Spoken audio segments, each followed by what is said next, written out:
صلی اللہ علی النبی الامی وعلی آلہ وصحبہ وسلم۔ حکایت نمبر 13 یکی از مشایخ شام را پرسیدن کہ حقیقت تصوف چیست؟ شام کے مشائخ میں سے ایک سے لوگوں نے پوچھا تصوف کی حقیقت کیا ہے؟ شام سے مراد ملک شام، ملک کا نام ہے نا۔ مشائخ یہ مشیخہ کی جمع ہے یا پھر شیخ کی خلاف قیاس جمع؟ شیخ کی جمع ہے خلاف قیاس یا پھر مشیخہ کی جمع؟ شیخ کا معنی کیا ہے؟ عالم، پیر و مرشد، بزرگ۔ تو ملک شام کے مشائخ میں سے ایک سے لوگوں نے پوچھا کہ حضرت تصوف کی حقیقت بیان فرمائیں، ہم جاننا چاہتے ہیں کہ تصوف کی حقیقت کیا ہے، کیونکہ بہت سے لوگ اپنے آپ کو صوفی کہلاتے ہیں اور تصوف کا دم بھرتے ہیں، تصوف کا عالم بردار اپنے کو قرار دیتے ہیں، اور کثرت کے ساتھ ہم اس لفظ کا استعمال بزرگوں کے لیے سنتے ہیں۔ تو ہم جاننا چاہتے ہیں کہ تصوف کی حقیقت کیا ہے، تصوف کی حقیقت آپ بیان کریں۔ گفت ازیں پیش طائفہ بودند در جہاں بصورت پراگندہ و بمعنی جمع۔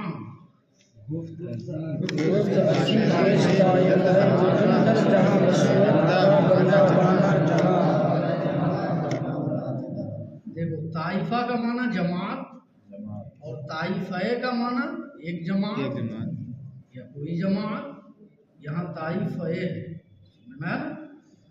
صورت کا معنی ہے ظاہر، اور پراگندہ کا معنی منتشر، حیران، پریشان، یہ سب اس کے معنی آتے ہیں۔ اور معنی سے مراد ہے یہاں پر باطن، صورت سے مراد ظاہر اور معنی سے مراد باطن۔ ترجمہ یہ ہوا، گفت انہوں نے فرمایا کہ اس سے پہلے ایک جماعت دنیا میں تھی، ظاہر میں پراگندہ اور باطن میں مطمئن۔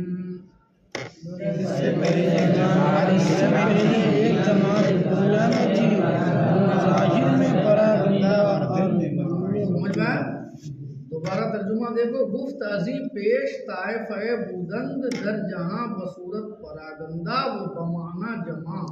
انہوں نے فرمایا کہ اس سے پہلے ایک جماعت تھی دنیا میں، ظاہر میں حیران و پریشان اور باطن میں مطمئن۔ وہ امروز خلق بظاہر جمع و بدل پراگندہ، اور آج ایک مخلوق ہے ظاہر میں مطمئن اور دل میں پراگندہ۔ اور آج ایک مخلوق ہے ظاہر میں مطمئن اور دل میں پراگندہ، یعنی تصوف کی حقیقت وہ ہے جو ہم نے بیان کیا، سمجھ میں آنا۔ اور آج کل اکثر جو لوگ تصوف کا دم بھرتے ہیں وہ اس سے میل نہیں کھاتے، سمجھ میں آنا، بلکہ ان کا حال یہ ہوتا ہے کہ وہ ظاہر میں تو تم کو مطمئن دکھتے ہیں لیکن باطن میں وہ پراگندہ ہوتے ہیں، سمجھ میں آنا۔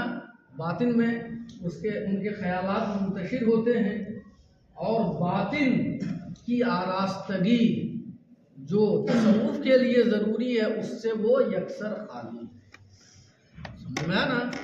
تو کسی کے صوفی کہنے سے اسے صوفی نہ جان لو، بلکہ دیکھو، سمجھ میں آنا، کہ آیا اس کا باطن کیسا ہے۔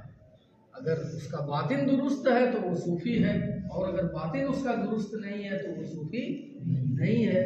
تو تسبیح، مصلی، گدڑی، کمبل لے لینے سے آدمی صوفی نہیں بن جاتا، بلکہ صوفی تب بنتا ہے جب اس کا دل ذکر الہی سے شاد و آباد۔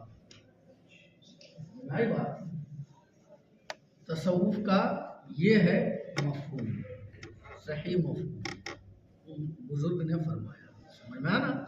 तसव्वुफ का लुग़वी माना होता है ऊन के कपड़े पहनना। क्या होता है? ऊन के कपड़े पहनना। अब ऊन का कपड़ा कोई पहनेगा तो बहुत दिखेगा, क्या बहुत हैंडसम दिखेगा? नहीं दिखेगा ना जी, हाँ, हैंडसम नहीं दिखेगा ना। तो ऊन का कपड़ा जब आदमी पहनेगा तो वो मस्तान दिखेगा। समझ में आया ना। तो तसव्वुफ का लुग़वी माना क्या है? ऊन के कपड़े पहनना। समझ में आया ना।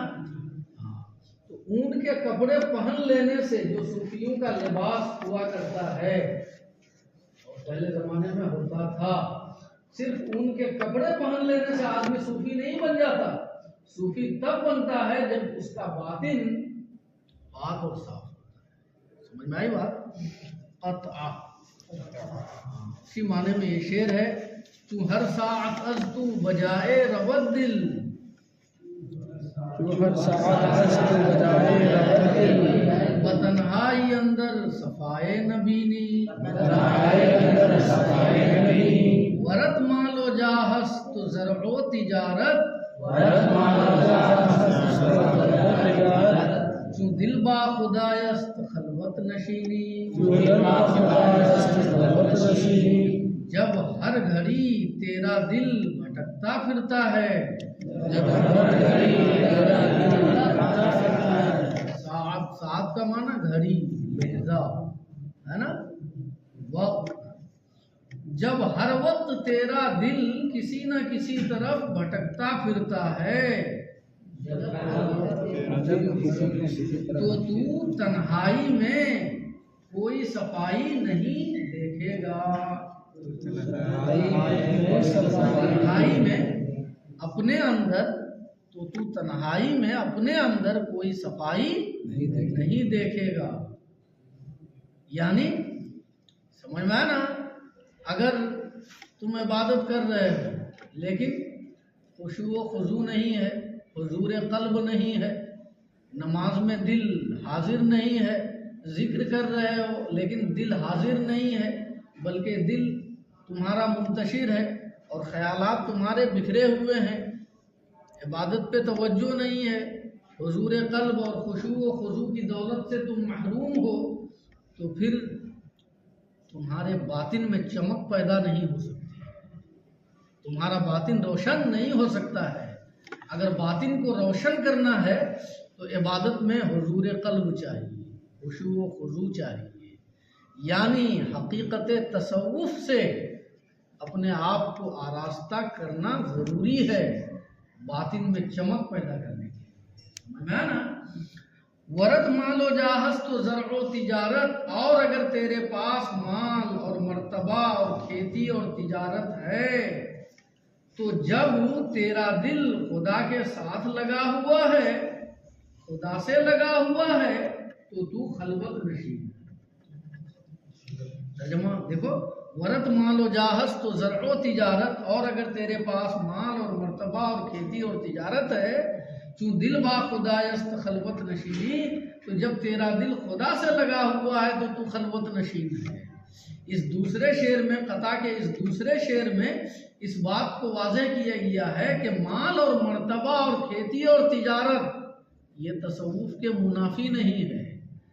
समझ में आया ना। यानी जिस तरीके से गुदड़ी, मुसल्ला है ना, है कंबल, ये सब लेकर घूमने का नाम तसव्वुफ नहीं है, इसी तरीके से बिल्डिंग बना लेना, खेती, माल, मर्तबे का है ना मालिक होना, ये भी तसव्वुफ के मुनाफी नहीं है।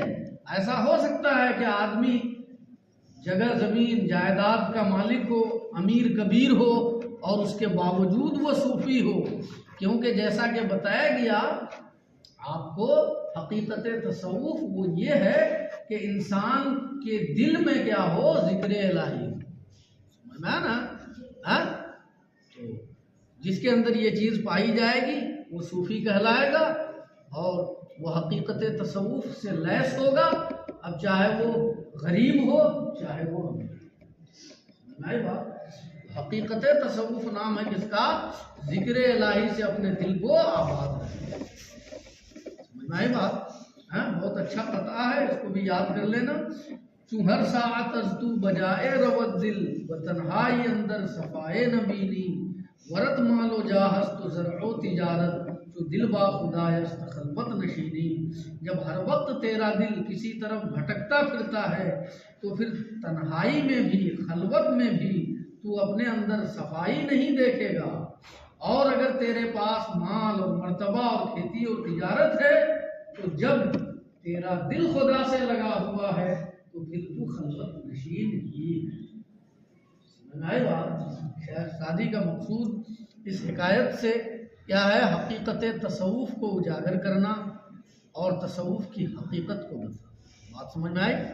صلی اللہ علی النبی الامی وعلی آلہ وصحبہ.